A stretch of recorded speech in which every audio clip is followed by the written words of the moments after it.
Bonjour, bienvenue sur la fréquence de Tendance Ouest ce dimanche matin. 3 invités aujourd'hui, un trio musical interreligieux qui concilie la musique et la foi. Par téléphone, cette émission pour des raisons de confinement. Mathieu Delaubier, journaliste, chanteur professionnel, et vous avez été ordonné prêtre à l'âge de 51 ans. Philippe Darmon est ministre officiant et délégué rabbinique, et vous êtes chanteur dans une synagogue. Et le troisième invité, Farid Abdelkrim, acteur, chanteur, humoriste, et vous essayez de militer pour un islam tolérant. Je commence avec vous, Mathieu Delaubier, vous qui êtes en Vendée. Vous avez accepté de chanter pour cet album qui s'intitule Ensemble Liberté, un mot dont on parle beaucoup, liberté d'expression. Oui, je pense que la liberté, on va la construire ensemble. La liberté, c'est cette liberté intérieure qui fait que l'autre n'est pas mon ennemi. Et l'autre peut penser différemment, l'autre peut être de religion différente. Et comme vous savez, une fraternité, ça se bâtit pas en un jour. Il suffit de lire la Bible pour voir à quel point c'est difficile. Nous, Farid, Philippe et moi, on a décidé de montrer un petit exemple comme ça, le temps d'une chanson, qu'il était possible de vivre entre frères, même sans professer la même foi. Et je crois même qu'il est d'autant plus facile de vivre entre frères que nous sommes des hommes de foi. C'est notre conviction. Et Philippe Darmon, vous êtes également par téléphone pour réaliser cette émission. Je rappelle que vous êtes de confession juive et que vous êtes chantre dans une synagogue. Lorsqu'on vous parle des mots de liberté, d'égalité, de fraternité, qu'est-ce que ça vous inspire comme commentaire, vous qui avez aussi participé à la réalisation de ce disque? Je pense que les trois, ça veut dire qu'on est dans une société où les gens ont du mal d'accepter l'autre, que ce soit pour des croyances religieuses ou autre chose. L'égalité, qu'on est tous égaux malgré nos différences. Vous savez, dans le judaïsme, on dit que Dieu a créé l'homme à son image et Dieu n'a pas d'image. Ça veut dire que on doit respecter celui qui nous a créés. Et toutes les religions croient qu'il y a un Dieu qui nous a créés. Donc malgré nos différences, on a l'obligation de respecter l'autre. Donc on est à égalité, même si on n'est pas d'accord, même si on a d'autres religions. Et fraternité, on se sent vraiment frères. Je peux vous dire, au niveau du disque, du travail qui a été fait, on a des relations extraordinaires de fraternité. Avec Mathieu et Farid, on est devenus au fur et à mesure du temps carrément des amis, quoi. Farid Abdelkrim, vous êtes comédien et vous militez pour un islam tolérant. Le mot paix revient régulièrement dans les phrases que vous avez retenues parmi les chanteurs que peuvent être Michel Berger, Michel Fugain, François Hardy ou Indochine. Que vous inspire ce mot de paix qui revient comme un refrain dans cet album?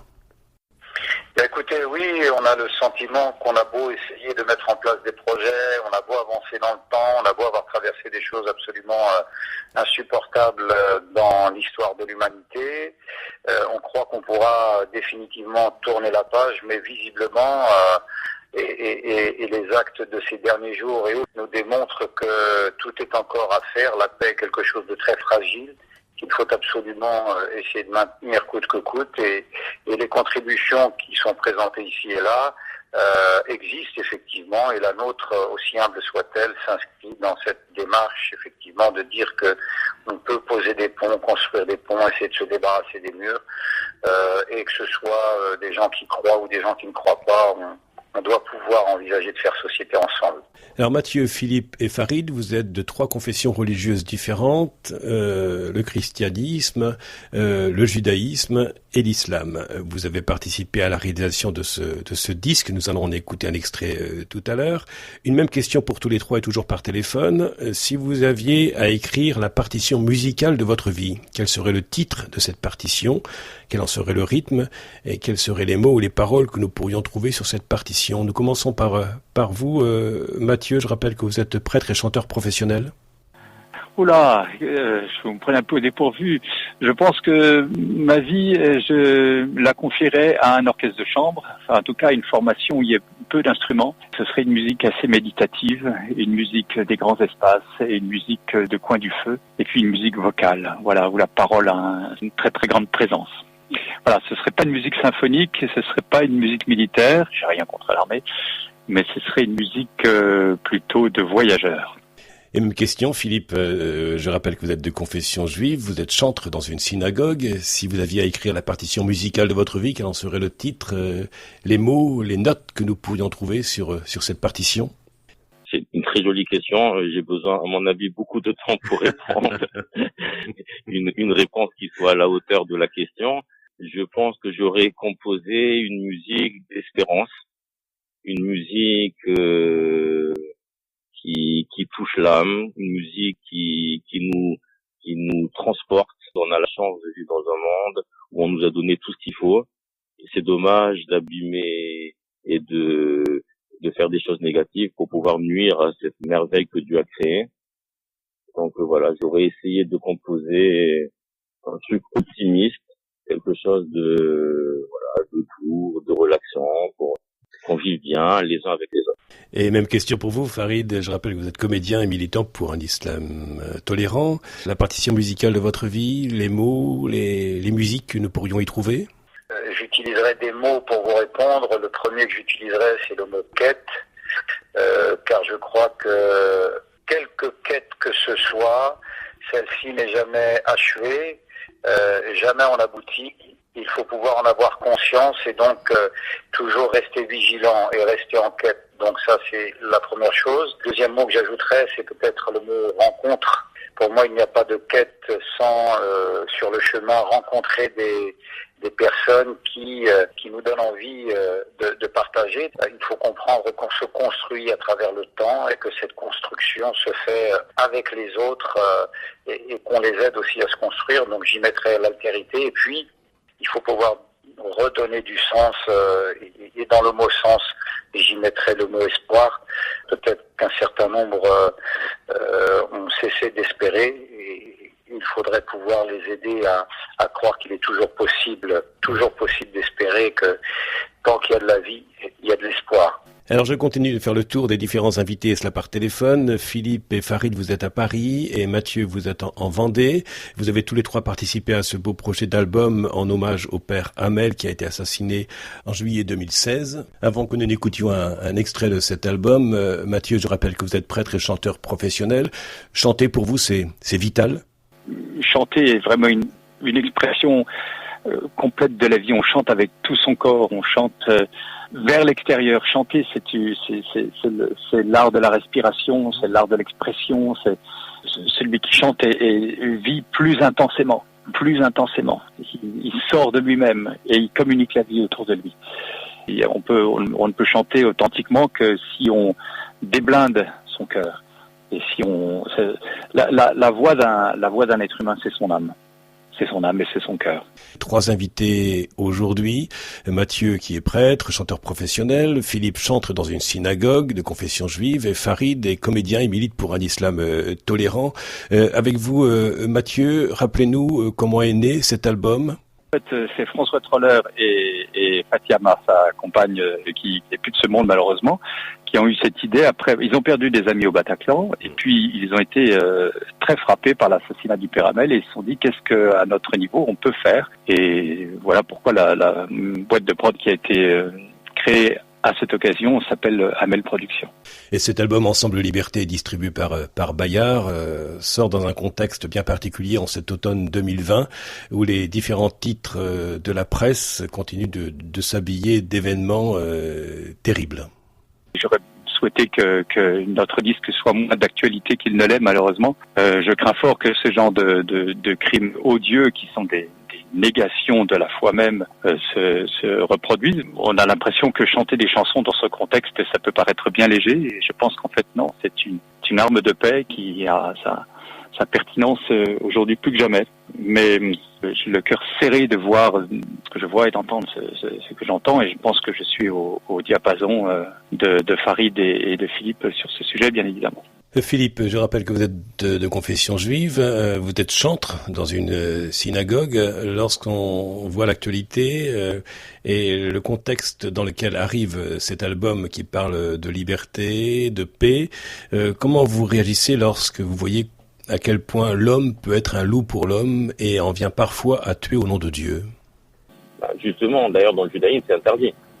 C'est interdit, le judaïsme effectivement tout au long des générations a subi des violences, sans parler de la Shoah qui était un niveau d'atrocité incroyable, mais même après, en tout cas dans le judaïsme, la violence est interdite au nom de Dieu. Ça c'est sûr. Maintenant, je peux pas répondre au nom des autres religions, mais je pense que de partout il y a des gens qui vont mal interpréter certaines choses, qui vont peut-être mal comprendre qu'on va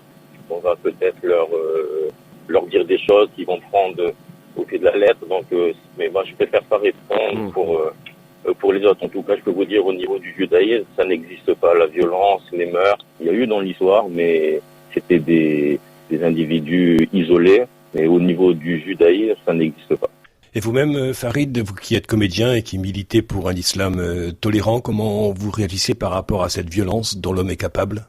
On a, depuis que l'homme est homme, cette tendance à vouloir faire la guerre, que ce soit au nom de Dieu, au nom de l'argent, au nom du pouvoir, au nom de tout ce que l'on veut. On parle d'assassinat, on parle de décapitation, et effectivement, le fait d'introduire Dieu là-dedans et de le faire en son nom, sans que lui-même ne se soit exprimé sur la question, puisqu'il ne s'agit en réalité que d'interprétation de la part de prétendus croyants qui pensent et qui croient et qui sont convaincus et qui ont la certitude que c'est ce qu'ils doivent faire.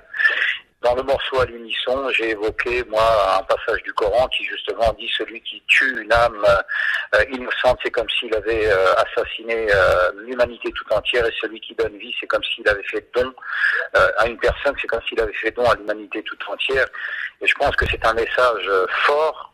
La question que je me pose, c'est pourquoi c'est pas celui-là qui est au centre des aspirations de ces croyants qui utilisent le Coran, la parole de Dieu, pour ne parler que de celle-là, en vue de semer le mal, la mort et de faire couler le sang. Mathieu, je rappelle que vous êtes prêtre et chanteur professionnel. Dans cet album, des titres de Indochine, Françoise Hardy, Marc Lavoine, Francis Léo, Frédéric Zetoun sont interprétés. Pourquoi pas des chants sacrés ? Dans le répertoire sacré, il y a toujours quand même une profession de foi qui fait que ce que moi, chrétien, je chante, un juif ne peut pas forcément le chanter, ni un musulman. Enfin, c'est pas exclu. Moi, il y a une partie du répertoire que chante Philippe que je chante, par exemple. On voulait chanter des airs populaires pour que ça touche tout le monde, religieux ou non religieux, y compris les auditeurs de Tendance Ouest. Voilà, que tout le monde puisse être concerné par ces chansons-là. D'ailleurs, il y a une des chansons quand même qui ont un aspect religieux, en particulier celle de Et Dieu dans tout ça, la dernière chanson de Francis Lay avant sa mort. Il l'a écrite 15 jours avant de mourir, et les paroles de Frédéric Zetoun sortent quand même un chant religieux de 3 hommes de foi qui se disent mais ce qu'on fait au nom de Dieu, c'est juste pas possible. C'est pas le Dieu auquel on croit. Lorsque nous vivons un événement, lorsque nous écoutons de la musique, lorsque nous sommes en conversation, le silence est important. Que vous inspire cette musique particulière qui est le silence ? Commençons avec vous, Philippe. Il faut des fois savoir se poser, s'arrêter pour pouvoir méditer, pour pouvoir réfléchir. Donc le silence, oui, c'est très important. On vit dans un monde où on court. D'ailleurs, c'est un des titres. Et il faut à un moment donné s'arrêter. Et c'est un des rôles du silence, c'est justement de s'arrêter, de se poser et de réfléchir et pas continuer toujours à courir à 100% comme on le fait toujours, de se poser des questions, de se remettre en question. Donc le silence est indispensable dans une partition, et la vie, c'est une partition, quoi. Un silence peut être pesant, surtout en période de confinement, en période de pandémie. Cette question pour vous, Farid, comment trouver le bon équilibre, le bon tempo entre la peur de la contagion et la contagion de la peur? Comment ne pas sombrer dans l'excès? Ouais, c'est joliment dit. Il faut effectivement envisager la peur de la contagion comme étant quelque chose qui s'inscrit dans la prévention. Quant à la contagion de la peur elle-même, il y a des gens qui sont des dealers, des vendeurs de peur, parce que ça leur permet d'asseoir un peu plus solidement le pouvoir qu'ils veulent avoir sur les humains. Il faut faire effectivement attention à cela. Et donc oui, il ne faut pas confondre ces deux approches de la question de la peur. Une dernière question avec vous, Mathieu. Je rappelle que vous êtes prêtre et chanteur professionnel. Par rapport à cet album Ensemble Liberté qui a permis cette rencontre d'aujourd'hui pour l'émission Tendance Confidence, le mot de paix, nous en avons parlé. Et lorsque vous voyez ce dont l'homme peut être capable, en bien ou en mal, que vous inspire ce mot de fraternité? Je suppose qu'on se reconnaisse quelque chose de commun, et suppose que nous ne soyons pas simplement que des individus côte à côte qui nous tolérons, parce que le mot tolérance, il est bien joli, mais enfin il a quand même ses limites, qui nous tolérons, on n'est pas simplement un club, on n'est pas simplement un réseau, mais on est fait de gens qui ne se sont pas choisis.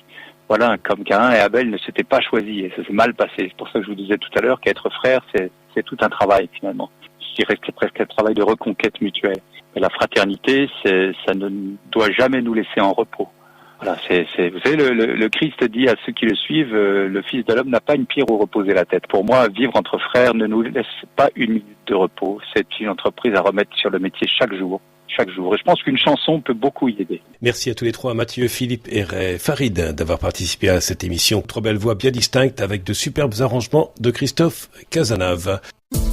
Podcast by Tendance Ouest.